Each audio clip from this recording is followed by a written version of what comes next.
You know, there is a game out there for everyone. Okay, Crash, stop that. It's disturbing. You know, there is a game out there for everyone that has the word nostalgia next to it, whether it's Super Mario, Zelda, Jak and Daxter, 1 hour later, Devil May Cry, GTA, 1 eternity later. Hannah Montana. Point is, there's a game out there, and if you had your hands on PlayStation, chances are you probably heard of Crash Bandicoot, a mascot for the early PlayStation rivaling Mario and whatever crap Sonic game that came out during that time. Funny enough, I still haven't completed this game faithfully. I've gone to the third island and couldn't get past that one daunting level. The game was developed by Naughty Dog, a company with great IP such as Jak and Daxter, Uncharted and The Last of Us. Seriously, these guys haven't made one terrible game that everyone hates. The game came out during the late years of 1996 and the critics are mostly favourable of this game, mainly because of the graphics, praising the design, animation, its colours and the control of the levels. On the other hand, criticising controls and lack of innovation as a platform game. The game went to sell over 6 million units, making it the 8th best selling PlayStation game of all time, and because of the success of Crash 1, 2 and 3 and some downfalls that came after, the game received a full makeover called Crash Bandicoot Insane Trilogy and was released on June 2017. The creator behind Crash are Andy Gavin and Jason Rubin. They studied video game intensely during the early 90s and realized over time that 2D games were making a transition into 3D. Wanting to capitalize on it, the team decided to publish their own game for the PlayStation. At first, the codename for Crash was called Sonic Ass, as you would stare at his butt while playing the game. Well, I wonder what you call the boulder level when the camera is facing Crash. Sonic's dick. And the temporary name for Crash was Willy the Wombat. That's cute and dumb. They didn't stick with it as they thought it was too dorky, plus the inspiration for the character for trying and create their own unique mascot was Sonic the Hedgehog and the Tasmanian Devil. The team even purchased a field guide on Tasmanian mammals and selected Wombat, Potoroo and Bandicoot as options. Hence why they first went with Willy the Wombat. And if you look at Crash, you start to realize that he has no neck. His face and body are one, connected to the universe. The developer did this to save polygons and show his stupid expressions. Also, Bandicoot's fur are brown, but Naughty Dog changed it to orange because they didn't want him to be blending with any colourful environments. And that is one of the reasons why the game lacks lava levels. You only see it once, and that's with the boss fight with Koala Kong. My experience with the game is that I played it here and there.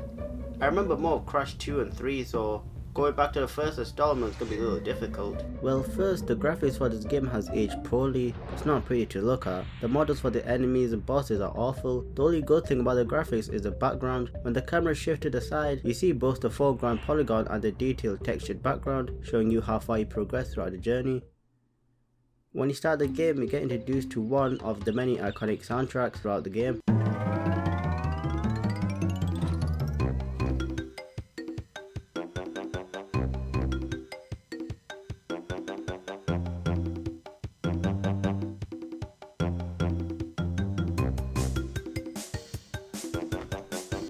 Music to my ears. You see the animation of Naughty Dog logo and see Crash running desperately towards you.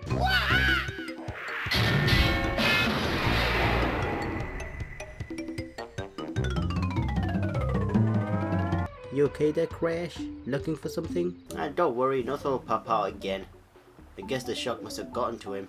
Now, there are 3 islands to explore and complete to finish the game, each with their own unique level design and bosses to take down. Now first, before I talk about the story that is non-existent while playing the game, there are 2 endings. Now the first is basically everyone knows it. You play the game normally and try to beat it, as it's not easy to do so, while the latter is kill me now. It's so difficult. You need to break all the crates in a level without dying, including the bonus stage of Crash's girlfriend Turner that is based on Pamela Anderson, weirdly enough, and only shows up in this game falling into obscurity, and the other is the also age progressing embryo stage. Ugh, TNTs are everywhere.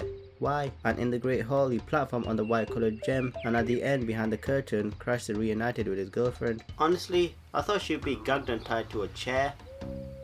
Then the 2 ride to the sunset, leaving the island and Cortex behind. The game gives you the aftermath of the bosses that you faced.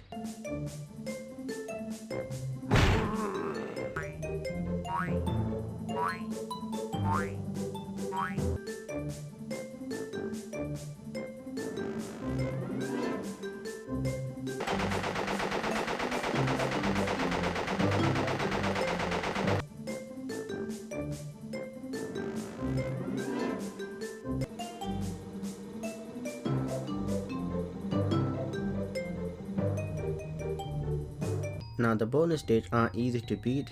you need to strategize and use every part of Crash ability to finish the course, and that is jump and spin attack. It's pretty vanilla and strange to me compared to the trilogy. At the start you're very limited, only having 3 lives, and slowly gaining more when you progress by simply breaking crates with his face on it and others to get apples, or Wombat fruits as they're called. Collecting 100 of them gives you an extra life. You can cap out at 99 lives.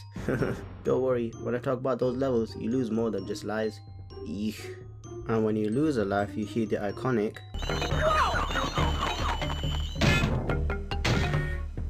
and the death animation aren't unique, they're pretty basic, but like Crash 2 and 3 for their own funny and horrifying death animations.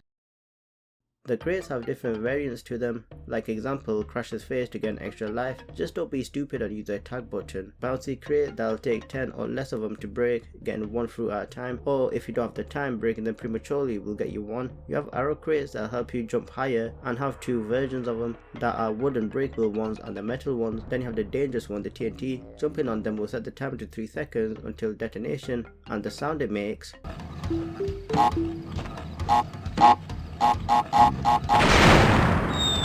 yeah, don't attack it or you die. Then you have these outline crates that aren't tangible. You see it at the first levels and you think, how the hell am I supposed to do this? Don't worry, you need to find the exclamation mark to make them appear as either the metal or the wooden crates. Next is a question mark crate that gives you either a bunch of Wombat fruit or 1 fruit and a 1-up, plus a checkpoint crate. If it gets too difficult you'd have to start at the beginning. Self-explanatory.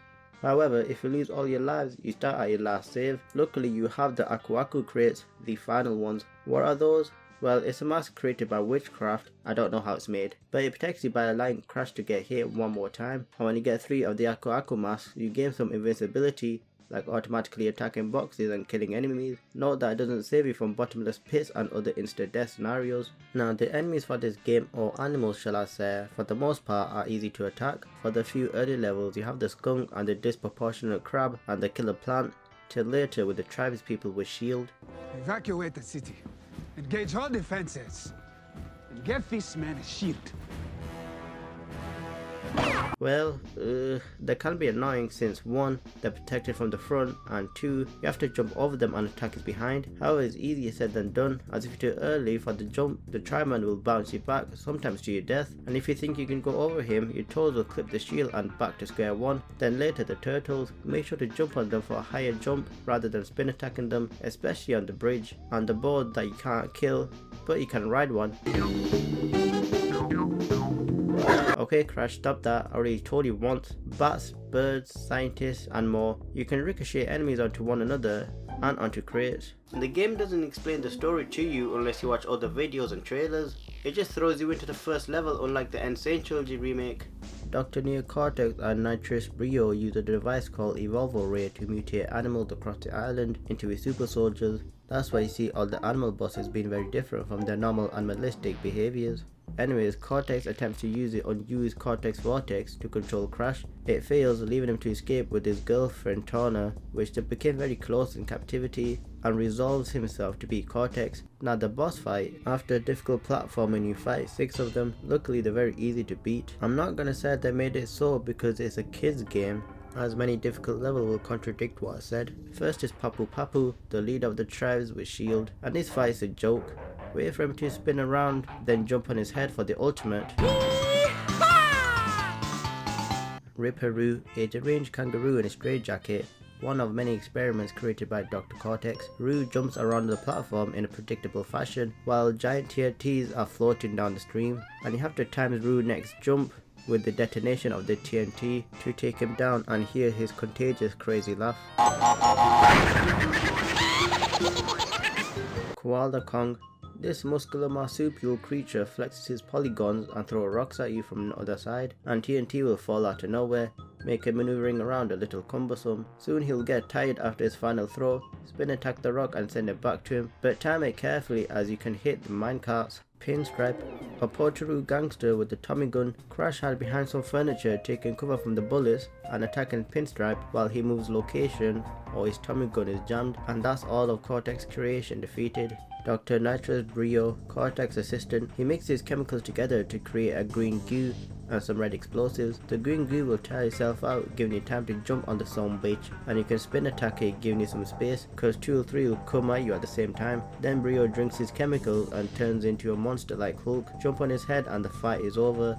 Dr. Neo Cortex, the final antagonist of the game. The island is set ablaze and crashes on top of Cortex airship, and Cortex emerges from the island on his hover machine, and this boss fight is a lot better than Crash 2 fight. You need to learn the pattern of his plasma shots, good thing that they're all coloured for easy memorization, and hit the green energy back at him. Cortex falls off his machine for the sequel to pick up from, and Crash is reunited with his girlfriend that never appears again. Now I'm going to talk about the levels that are different from one another, instead of me talking about the boulder level 5 times and said the same thing over and over again. But first, Crash's control. His normal movement is fine, but his jumping can feel a little weird at times. Like if you hold on the D-pad, his long jumps can be unexpected along with his short jumps, and jumping on birds, spiders and whatnot. While pressing X, your jump will be even longer, but can be challenging when platforming gets intense. You start panicking and your reflexes are all over the place, and when you crash land, he takes a few steps forward, leaving me to walk off to my death, or jumping on checkpoint crates and off to my death. I soon realized that not holding the D-pad while landing will not make him move, but like I said, reflexes. Same goes for his attacks as you spin out of control or bounce off a monkey to my death. Now for the levels, first my favorite type of level, upstream, mainly because it's a water level and the water looks so good I can drink it. The music is excellent and has a good challenge, and Crash can drown. Well, Bandicoots can't swim of course, got to have some realism in the game.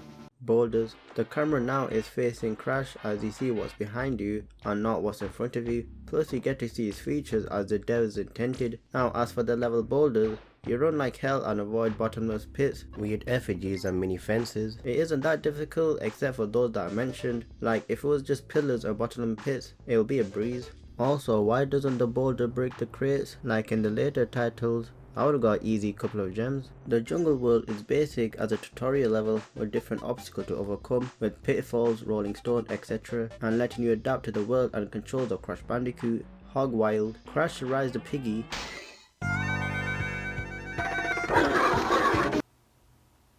You really need help. Okay, this level can be a tough one as the controls are stiff as fuck trying to maneuver around the spiky pillars. I died quite a few times. The native fortress. I hate the beginning of the level. You have to jump on the metal arrow crates and make it perfect. If not, you fall back down and start all over again. Plus this is where you see the tribes people. The Lost City is basically about timing and position.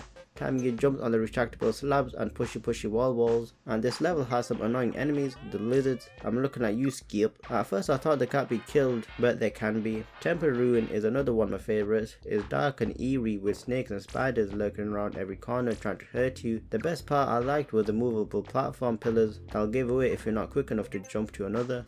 Road to nowhere. This is a Dark Souls part, so to speak. You have to get to the other side of the bridge. Sounds easy, but you have obstacles to avoid, like the unkillable bow and plank of wood to jump on. Some of them are weak and will collapse on you, while the other are slippery upslopes. These parts are a pain to deal with, because you don't know when to jump, and walking up the slopes gives me the fear that I might fall off. These levels are a real nightmare. You can try to jump on the ropes and run, but you have to be skilled enough to pull that off. And my heart was racing as I was just wishing for another checkpoint. Heavy machinery. A 2D platform section. The music in this level is terrible. I don't like it as much as the others. The level is filled with steaming hot red pipes that turn Crash into ashes, and sub-zero cold pipes that doesn't freeze Crash instantly. Well, I'm not complaining.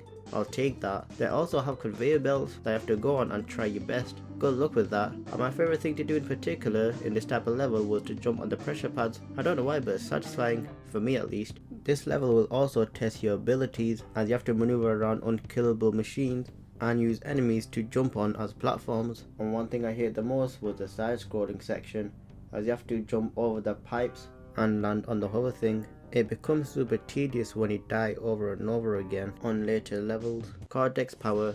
Why can't every level be like this? The hot and cold pipe return, but is modified with the electric Tesla thing and has branching paths to follow. Not only that, but Crash experienced his very first shootout against Pinstripe's men. Generator room.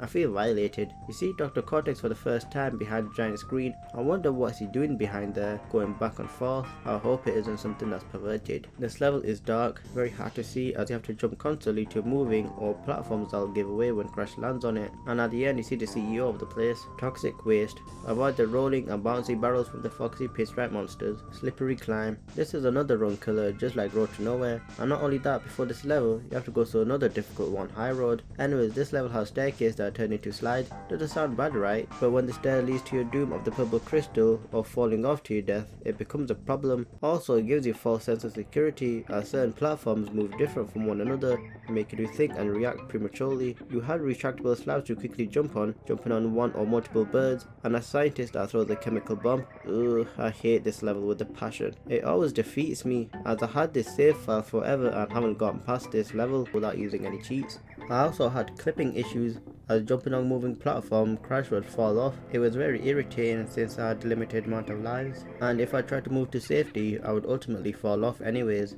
so it didn't matter. Lights out. Another dark level. You need the help of the Aku mask to see what's ahead. You need to be quick and find another Aku mask as the light will dim. I'm not sure since I don't know, but finding 2 keys will unlock fumbling in the dark level. That's the same on Lights Out except with narrower platforms. And Whole Hog, another Crash addiction. If this game is too difficult for you, you could use the ultimate password that will unlock everything, but it doesn't prove that you're beating the game faithfully. You can save by completing a bonus level on your normal playthrough. And that's my review of Crash Bandicoot for the PlayStation. Even though it's hard and challenging, I love it. I don't know why, maybe it's cartoony and has a charm to it. The games that came after this are excellent. The music is fantastic and iconic. Even if you haven't played the game, it's fun to listen to. And since this game has been remade, I'd rather play this one. Occasionally I will jump back to this and try it every now and again and reminisce about the torture and difficulty of the game. Well, I've been AnimersiveXP, talking about pretty much what I want to talk about. Thank you so much for watching. Make sure to subscribe, like and share, and I'll see you in the next video. Well, you see me, but I'll just see the camera. Bye bye.